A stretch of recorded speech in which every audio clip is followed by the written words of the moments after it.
Hello team! If you're viewing this video, you're probably wondering why the hell is Tower of the Goddess in the surface rather than Spring in the Sky? This is exactly why I'm making this video, so kick back.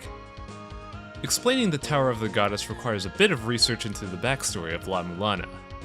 First off, the game tells us that the giants built the tower in order to send Mother to the heavens, as seen from all the tablets in the Mausoleum of the Giants. One particular tablet says, "For the tower to fly, much water is needed." This naturally leads to the idea that Tower of the Goddess is the backside to Spring in the Sky. However, the door doesn't appear in the dungeon at all.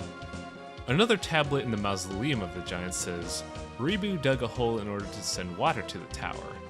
And while the waterfall area of the surface isn't what we'd consider a hole, it is unnaturally smooth compared to the rest of the surface, and it does receive water from the Spring in the Sky.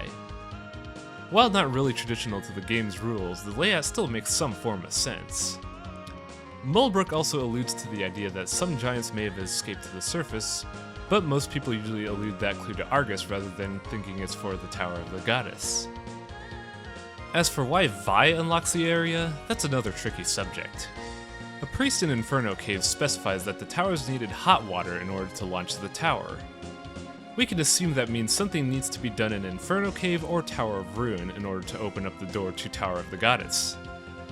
That, alongside the general theme of Tower of Ruin being a failed tower, could lead one to believe that if you fix the problems there, you could unlock the Tower of the Goddess, though this is purely speculative in nature.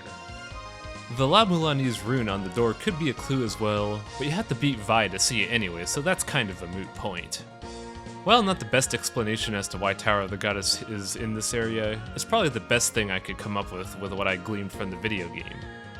If you have any better explanations, let me know in the comments and I'll be sure to include them in the annotations if they make better sense than my slack job. Later, guys!